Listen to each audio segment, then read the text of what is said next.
राधे कृष्ण राधे कृष्ण। प्रकरणों के क्रम से ग्रंथ संख्या का वर्णन, ग्रंथ की प्रशंसा, शांति, ब्रह्म, दृष्टा और दृश्य का विवेचन, परस्पर सहायक प्रज्ञा और सदाचार का वर्णन। श्री वशिष्ठ जी कहते हैं, रघुनंदन, जिसका हृदय पूर्वोक्त प्रकार के विवेक से युक्त है वही इस जगत में महान है और वही ज्ञानोपदेश सुनने का योग्य अधिकारी है। ठीक उसी तरह जैसे राजा नीति शास्त्र के श्रवण का उत्तम पात्र होता है, जैसे मेघ जाल से रहित शरत काल का आकाश चंद्रमा के लिए योग्य होता है, उसी तरह जो मूर्खों के संग से रहित महान आशय वाला है वह निर्मल पुरुष विशुद्ध विचार का योग्य भाजन है। श्री राम, तुम इस समग्र गुण लक्ष्मी से संपन्न हो, अतः मैं आगे जिसका वर्णन करूँगा उस मन के मोह को हरने वाले वाक्य को सुनो। जिसका पुण्य रूपी कल्प वृक्ष फलों के भार से अत्यंत झुका हुआ खड़ा है, वही पुरुष मुक्ति प्राप्ति के निमित्त इसे श्रवण करने के लिए उद्योग करता है। अतः उपयुक्त गुण संपन्न पुरुष ही कल्याण प्राप्ति के लिए पवित्र, उदार तथा पराये को ज्ञान प्रदान करने वाले वचनों के सुनने का अधिकारी होता है।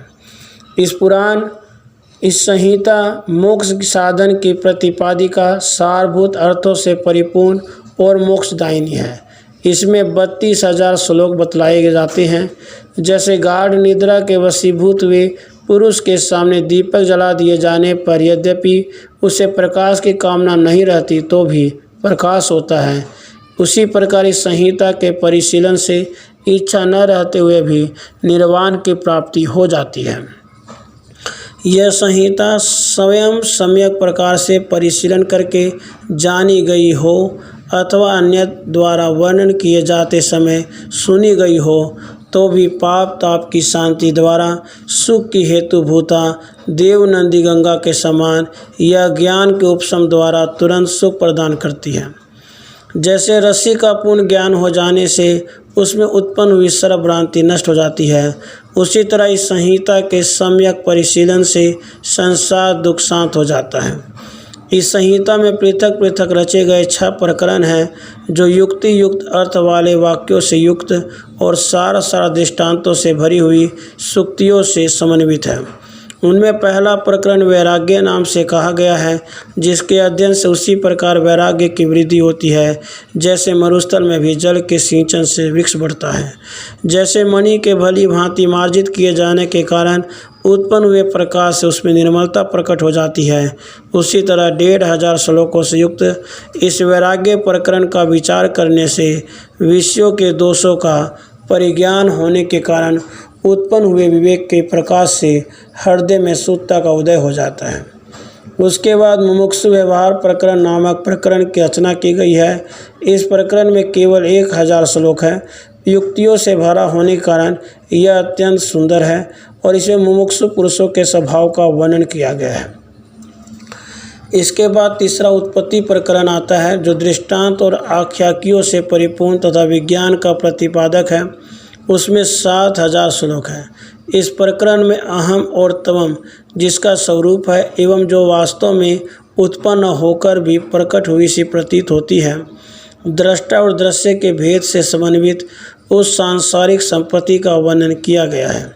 इस प्रकरण के सुनने पर श्रोता इस संपूर्ण जगत को अपने हृदय में ऐसा समझता है कि यह तवम और अहम के विस्तार से युक्त लोक पर्वत और आकाश से समन्वित संकल्प में नगर के तुल्य संध्वंसी स्वप्न में प्राप्त हुए पदार्थों के समान सत्ता रहित मनोराज्य की तरह विस्तार वाला, अर्थ शून्य होने के कारण गंधर्व नगर के समान 2 चंद्रमाओं की भांति के समान मृग तृष्णा में जल भ्रांति की तरह नौका के चलने से पर्वत आदि के संचलन भ्रम की भांति चंचल और यथार्थ लाभ से रहित है।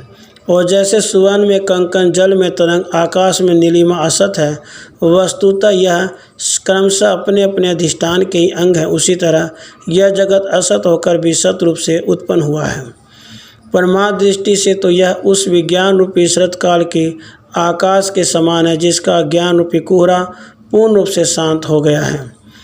उसके बाद चौथे स्थिति प्रकरण की अवतारणा की गई है। इस प्रकरण में 3000 श्लोक है और यह व्याख्यान और आख्याकियों से भरा हुआ है।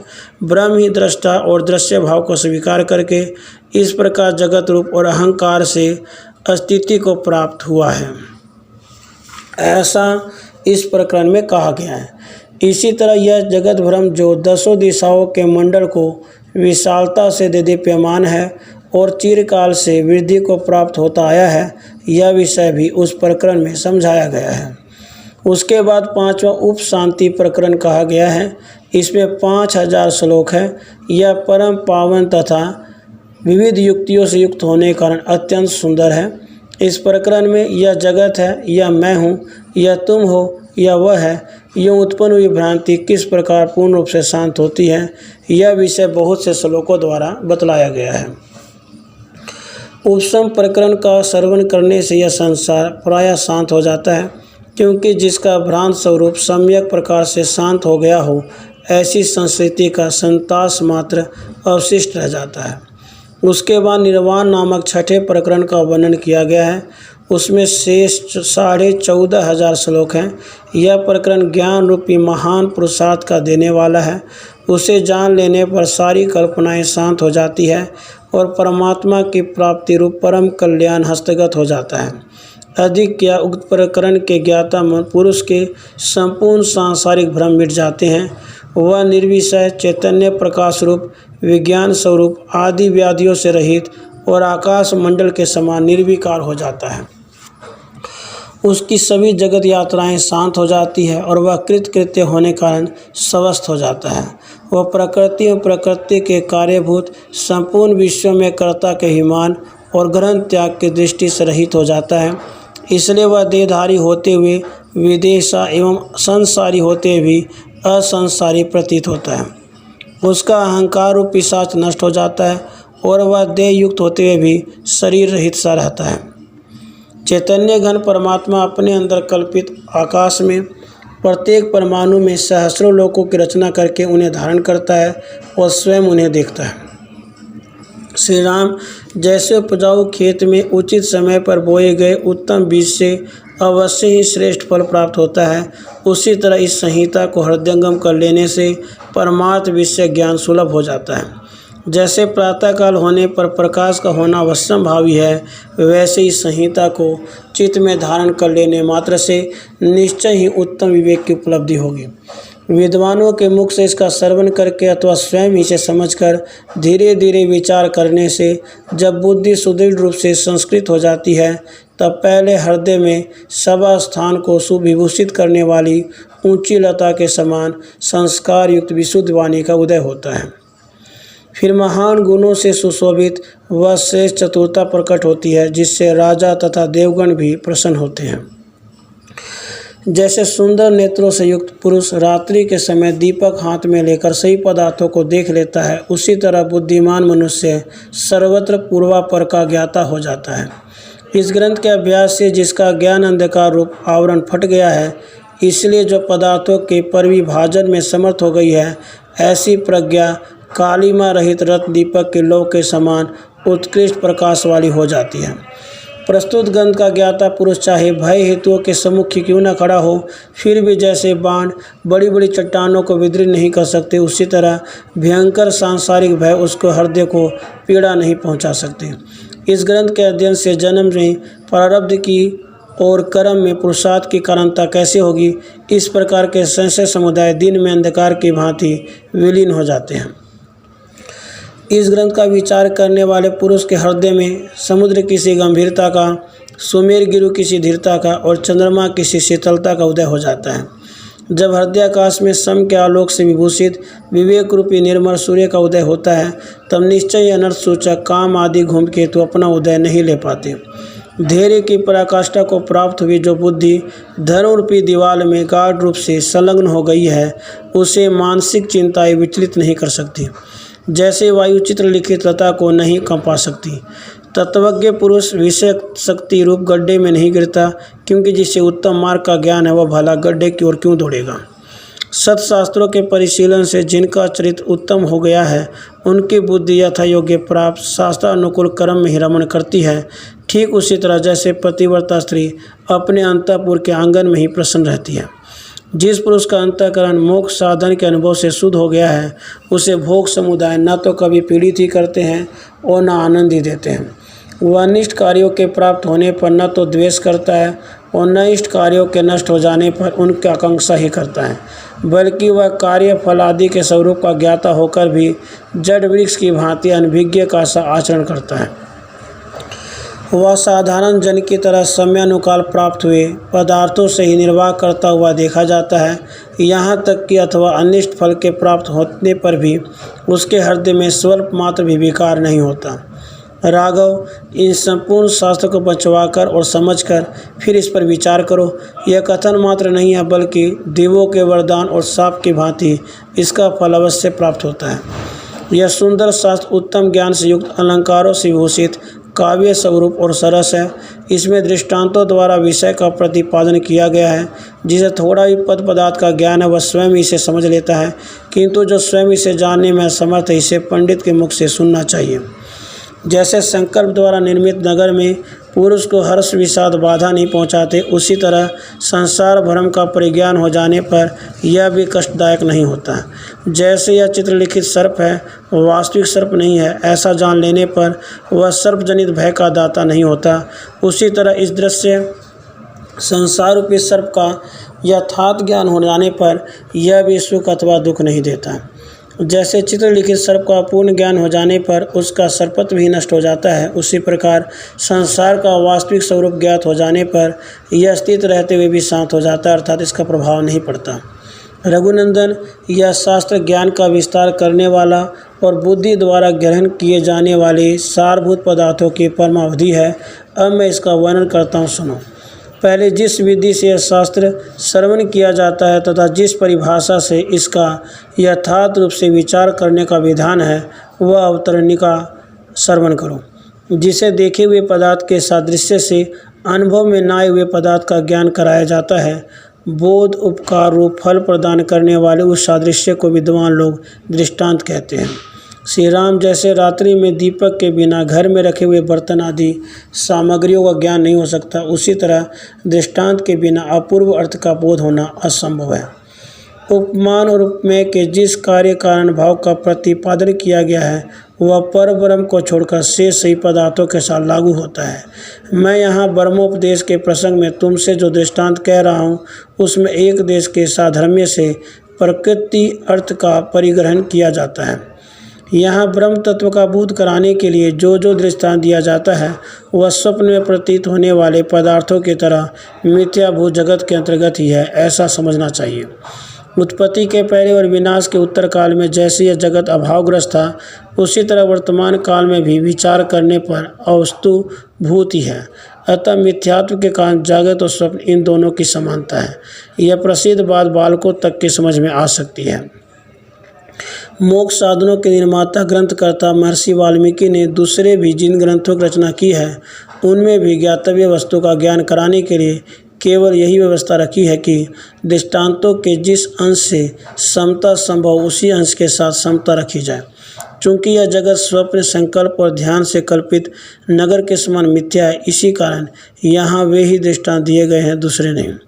ज्ञान प्राप्ति के लिए कारण रहित ब्रह्म में जो कारणता की उपमा दी गई है, वहाँ उपमा प्रयुक्त पदार्थों के साथ सर्वांश में साधर्म्य संभव नहीं हो सकता।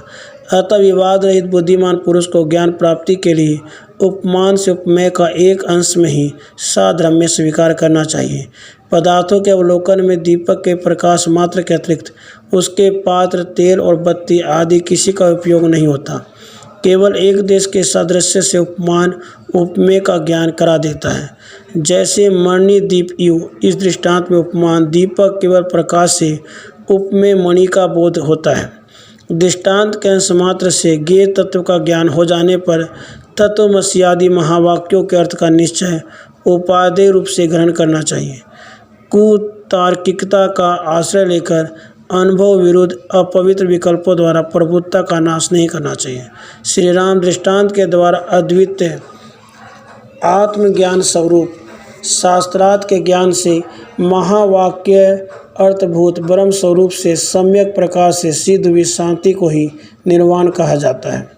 इसलिए दृष्टांत और दृष्टांत के विविध विकल्पों के पचड़े से कोई प्रयोजन नहीं है, किंतु जिस किसी भी युक्ति से महावाक्यात का भली भांति आश्रय लेना चाहिए। रागम तुम शांति को ही परम श्रेय जानो, अतः उसकी प्राप्ति के लिए यत्नशील हो जाओ, क्योंकि शांति और शास्त्र ज्ञान से विभूषित विचार परायण पुरुष को दृष्टांत एवं शास्त्रोपदेश, सौजन्य, उत्तम बुद्धि, शास्त्रज्ञ पुरुषों के समागम द्वारा यत्न का आश्रय लेकर उत्तम परम पद को प्राप्त करना चाहिए। विद्वान पुरुष को तब तक विचार करते रहना चाहिए जब तक पुनः नष्ट न होने वाली तुर्य पद नामक शांतिमयी आत्म विश्रांति प्राप्त न हो जाए। जो पुरुष तुर्य पद नामक शांति से युक्त होकर भाव सागर से पार हो गया है, वह गृहस्थी हो या सन्यासी, उसका जीना न जीना, कर्म करना न कर्म करना एक बात हो जाता है। जैसे संपूर्ण जलों का अधिष्ठान समुद्र है, उसी तरह सारे परमाणु की सत्ता का प्रमाण एकमात्र प्रत्यक्ष ही है। अतः अब तुम इसके विषय में श्रवण करो। श्रेष्ठ पुरुष सारी इंद्रियों के सारभूत ज्ञान को प्रत्यक्ष कहते हैं। जिस इंद्रिय के प्रति जो ज्ञान सिद्ध होता है वही प्रत्यक्ष कहा जाता है। अनुभूति, वेदन और प्रतिपत्ति के नाम अनुसार हम शास्त्र में उसी का प्रत्यक्ष नाम रखा गया है। वही हम लोगों का जीव है, वही संवित है, वही अहमता की प्रतीति का विषयभूत साक्षी पुरुष है। वह जब संवित के सहयोग से उदित होता है तब उसे पदार्थ कहा जाता है। जैसे जल तरंग आदि के रूप में दृष्टिगोचर होता है, उसी प्रकार वह परमात्मा संकल्प विकल्प आदि नाना प्रकार के भ्रमों के कारण जगत रूप से प्रकाशित होता है। सृष्टि के पहले जो कारण रहित था, वही सृष्टि के आरंभ में सृष्टि लीला व स्वयं ही अपने में स्फुरित होकर प्रत्यक्ष कारण हुआ। जीव का ज्ञान जनित कारण यद्यपि असत है, तथापि वह सत सा प्रतीत होता है। वही इस प्रकृति में जगत रूप से प्रकट हुआ है। विचार तो स्वयं ही सब कर्मानुसार प्राप्त हुए अपने शरीर का नाश करके शीघ्र ही महान परम पद को प्रकट कर देता है। विचारवान पुरुष जब परमात्मा को प्राप्त कर लेता है तब उसका विचार भी उसी में विलीन हो जाता है। उस समय वर्णातीत केवल परमात्मा ही अवशिष्ट रह जाता है। रघुनंदन, पहले संत समागम रूपी युक्ति के द्वारा बलपूर्वक अपनी बुद्धि को बढ़ाना उचित है। तत्पश्चात महापुरुषों के लक्षणों के अनुकरण से अपने में महापुरुषता लानी चाहिए। इस जगत में जो जो पुरुष जिस गुण से विशेष रूप से संपन्न है, वह उसी गुण के द्वारा विशेष समझा जाता है। अतः शीघ्र ही उस पुरुष से वह गुण प्राप्त करके अपने बुद्धि की वृद्धि करनी चाहिए। जैसे कमल से सरोवर और सरोवर से कमल परस्पर उन्नति लाभ करते हैं, उसी तरह ज्ञान से सम आदि गुण और सम आदि गुणों से ज्ञान, ये परस्पर वृद्धिगत होते हैं। सत्पुरुषों के सदाचरण से ज्ञान की और ज्ञान से सत्पुरुषों के आचरण की वृद्धि होती है। यूँ ज्ञान और सत्पुरुषों के आचरण परस्पर एक दूसरे के सहयोग से बढ़ते रहते हैं। तात जब तक इस संसार में ज्ञान और सदाचार का समान रूप से अभ्यास नहीं किया जाता, तब तक पुरुष को इन दोनों में से एक की भी सिद्धि नहीं होती। रघुनंदन, जिस प्रकार मैंने सदाचार के क्रम का वर्णन किया है, उसी तरह अब आगे ज्ञान क्रम का भली भांति उपदेश करूँगा। यह सत्शास्त्र कृतिकारक, आयुर्वर्धक और परम पुरुषार्थ रूप फल प्रदान करने वाला है। अतः बुद्धिमान पुरुष को इस शास्त्र के ज्ञान से संपन्न आद पुरुषों से इसका श्रवण करना चाहिए। राधे कृष्ण, राधे कृष्ण।